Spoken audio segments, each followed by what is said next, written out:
Tak terima dibilang miskin, Fitri Salhutru koar-koar keturunan pahlawan. Fitri Salhutru tak gencar menyerang balik Nikita Mirzani melalui unggahan Instagram story-nya. Kali ini, Fitri Salhutru tak terima dianggap sebagai orang miskin oleh Nikita Mirzani. Aku mau ngikuti gaya si biadab, ini fakta ya netizen, dia itu miskin. Iya, miskin kata kau, ujar Fitri Salhutru menirukan gaya Nikita Mirzani ketika mencibirnya pada unggahannya. Fitri Salhutru lantas menegaskan bahwa dirinya justru seorang keturunan pahlawan. Mantan teman Nikita Mirzani ini juga sangat bangga mengalir darah seorang pahlawan di dalam tubuhnya.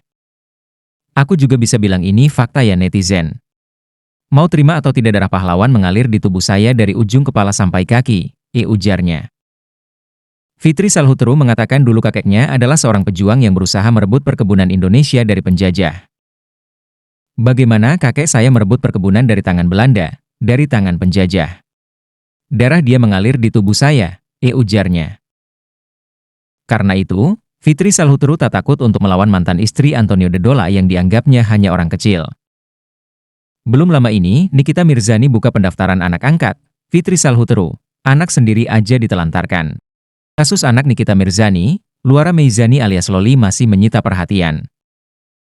Keputusan Loli yang kabur dari Safe House atau rumah aman pun membuat geger publik. Yang lebih mengejutkan, Loli meminta pengacara Fadel Bajideh, Rasman Nasution untuk mengadopsi dirinya. Nikita Mirzani sendiri malah memilih merelakan jika Rasman Nasution ingin mengadopsi putri sulungnya itu. Namun setelah itu, melalui unggahan di Instagram, Nikita justru membuka pendaftaran bagi siapa saja yang ingin menjadi anak angkatnya.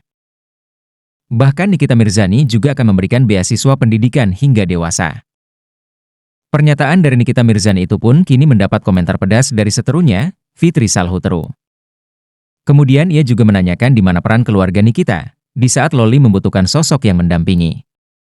Sehingga Fitri kini merasa iba kepada Loli karena harus melewati ujian yang sangat besar di usianya saat ini.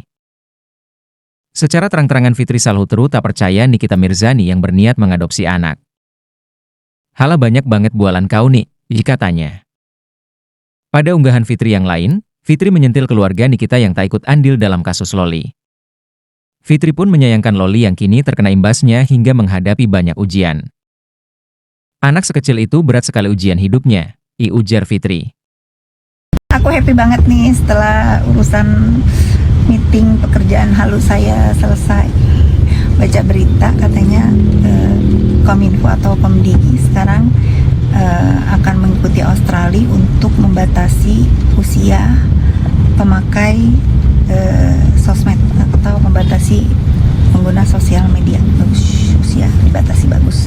Karena kalau ngikutin Meta nggak akan selamat kita. Kalau Meta mah terserah mau apa ya terserah gitu. Yang memang harus turun tangan ya negara ya punya aturan. Karena ternyata sekarang itu bukan hanya narkoba yang merusak masa depan atau mental anak bangsa. Berita ataupun pengaruh buruk di dunia maya pun ya sangat berpengaruh begitu. Bagus, aku setuju. Karena ya terus terang ya kalau ini mulai saya memang melihat, memperhatikan setelah saya menyikat si wanita biadab itu ya muncul tuh kelompok-kelompok pembuli, baik yang membela saya ataupun yang membela si biadab. Itu juga nggak bener ya, walaupun saya dibela itu pun juga nggak baik ya, maksudnya gitu. Nah kalau dibiarkan akan tumbuh kelompok-kelompok pembela untuk merusak mental ya, akan tumbuh contoh-contoh buruk di dunia maya, akan tumbuh orang-orang seperti si biadab ini. Sekarang udah banyak tuh ya, ada si A, si B, si C, karena itu yang dilihat. Ya udah, karena untuk kita membawa kasus ITE ini akan memakan waktu dan panjang gitu. Makanya seperti saya lakukan sekarang lah, sudah sikat aja.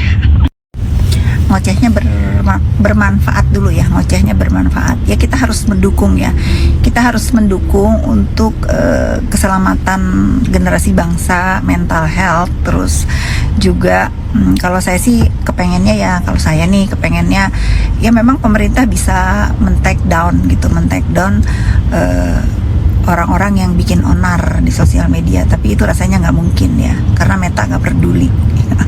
Meta nggak peduli gitu ya. Udah, pokoknya harus bikin aturan, dan memang kalau ketahuan yang punya dunia, yang punya sosmed itu anak kecil, yang harus dihukum siapa? Ibunya sih atau orang tuanya sih, karena yang harus bertanggung jawab anak di bawah umur ya orang tua, terus pengawasan orang tua gitu.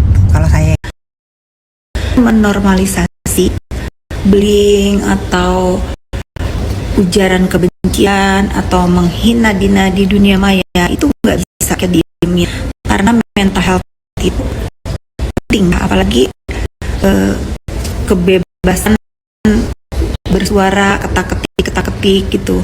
Walaupun anak aku mentalnya kuat, sebetulnya yang bikin sakit hati anak aku tuh bukan karena di buzzer, bukan karena follower yang SDM-nya rendah. Aku ngerti gitu, itu karena pikir dan edukasi penduduk Indonesia ini nggak semuanya pinter. Aku ngerti, bodohin netizen ya. Yang bikin kita kesal itu karena bullying dan itu keluarnya dari mulut dia ini, bukan dari para haters, bukan dari para buzzer, bukan, karena anak aku punya kuat yang menjijikan ini keluar dari mulut dia, itu loh. Jadi kalian netizen ya yang masih tersesat nih, yang secuil lagi masih tersesat, jangan kalian berpikir kok aku ngoceh melulu, kok aku A, B, C, D, itu bukan gitu. Ya memang aku harus ngoceh karena aku sudah bilang untuk bikin aku marah itu susah, tetapi kalau udah aku marah susah juga untuk turunnya. Karena apa? Dulu aku nggak pernah melihat nih dia ngoceh apa. Bahkan aku marah sama teman-teman aku yang suka ngirim-ngirimin saat dia pakai kain sarung lah, pakai apalah, ngebully aku. Aku baru denger nih sekarang. Aku baru denger, aku cari di YouTube, aku akhirnya lihat di TikTok. Oh ternyata dia ini sebiadab ini menghina aku ya. Aku tuh baru tahu gitu loh. Aku tuh baru tahu karena apa? Karena emang jahat ternyata. Coba bayangkan kalau aku diam kan. Kalau aku diam, berapa tahun ke depan lagi nanti si biadab ini menguasai dan kalian percaya bahwa dia orang benar? Gak bisa. Baru sekali loh. Gitu netizen ya. Sekarang aku mau main, jangan ganggu dulu ya. Aku mau main, mau ketemu teman-temanku, makan siang. Terus ada 3 meeting yang nggak begitu berat sih, tapi mudah-mudahan mewujudkan bisnis kehaluan aku selanjutnya. Anyways ya, kalau kalian memang bertanya tentang yang terakhir tuh aku bilang apa tentang IG-nya Sailor Moon yang dulu, itu emang bener gitu. Ini bener, ini fakta ya, fakta. Si biadab itu bikin laporan ke Polda kalau katanya Sailor Moon itu punya aku. Nauzubillah. Udah tahu mendukung dia, aku yang dituduh memiliki. Tapi itu tuh yang kebiadaban dia keputus ya. Itu tuh salah satu kecil kebiadaban dia yang bikin aku speechless. Kok bisa ya? Kok bisa ya ini manusia? Aku susah payah membela dia dari hukuman. Dia susah payah ingin memenjarakan aku. Nauzubillah netizen ya. Tapi alhamdulillah ya, karena akun Sailor Moon itu termasuk fans dia yang kembali ke jalan yang benar, nggak mau bikin onar, terus minta maaf juga. Terakhir sih sebelum dia menghilang tuh minta maaf lahir batin ke aku gitu, karena dia melihat bahwa dia tidak patut lagi katanya mendukung si biadab karena dia nggak tahu diri. Setelah dibela sama aku, kok malah akunya difitnah, dicaci maki gitu. Ternyata memang tidak semuanya yang mendukung si biadab itu sebiadab dia. Kalau ditanya aku komunikasi, iya aku sering, karena aku sering di tag aku lihat ya, tapi aku nggak follow ya, karena kadang-kadang lihat unggahan-unggahan dia walaupun itu ngebela aku tuh akunya nggak suka gitu. Aku nggak suka dengan ucapan kata-katanya itu, kadang-kadang kan kasar ya, aku nggak suka ya. Terakhir dia pamit ya, aku bilang bagus, fokus ke kehidupan, ke kerjaan, karena aku juga sudah udah banyak dihibur sama dia, ya terima kasih. Saat itu aku bilang sayonara, sampai kejadian ada laporan itu, sampai aku tuh kasih, karena aku dikasih salah satu temenku ya, sampai aku tuh gila ya, nih kalian, nih kamu lihat aja handphone aku nggak punya akun fake, aku cuman ada 3 akun di sini, salon skincare waktu itu sama aku. Kok bisa-bisanya si biadab itu gemes mau menjarain aku dengan fitnah. Ya pokoknya gitulah netizen ya. Aku tuh sudah dari ujung rambut sampai ujung ujung rambut sampai ujung kaki ya, udah bersaksi bahwa si biadab ini emang layak aku sikat netizen. Udahlah, gak usah dia bilang ibu bisa apa tuh katanya, banyak ibu bunuh diri. Kau nggak mikir anak kau udah 2 kali mau mencoba bunuh diri di London sana akibat ulah kau. Aduh, udahlah, diam nggak kau? Diam ya. Ini untuk pendukung-pendukungnya, jangan ngamuk. Jangan pura-pura nge-DM ngechat aku seolah-olah mendukung. Kau. Dan memang ya berurusan dengan pembuat onar ini ya, karena fanfansnya juga sudah terinfluence dengan keonaran dan kebodohannya ya. Aku itu udah 4 tahun udah 4 tahun sayang, gara-gara membela si onar itu udah tahu bagaimana menghandle sampah dunia ya, bagaimana memanage emosi, bagaimana mana yang harus tetap, mana yang tidak. Udah 4 tahun kalau masalah handphone masa aku mau pakai lagi nomornya. Tapi bagus ya, karena itu dipegang sama adminku, kali WA dibalik enak. Sudahlah ya, tewas kau. Dan lagi netizen ya, aku mau ini dulu, mau ngikutin gayanya si biadab. Ini fakta ya, ini fakta, dia miskin. Iya, miskin kata aku.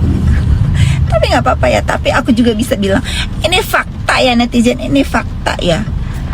Mau terima atau tidak, darah pahlawan mengalir mengalir di tubuh saya dari ujung kepala sampai ujung kaki ya. Bagaimana kakek saya merebut perkebunan dari tangan Belanda, dari tangan penjajah. Darah dia mengalir di diri saya. Jadi kalau cuma berurusan sama si biadab dan antek-anteknya, kecil sayang. Salam waras. Macet guys, jadi bisa bikin jangan satu lagi. Aku nih sekarang mau minta maaf nih ya, minta maaf sama temen-temenku, followerku yang pinter-pinter. Kenapa aku harus wajah-wajah wanita, pendukung wanita biadab ini? Aku juga gak mau saya bahwa kejahatan di dunia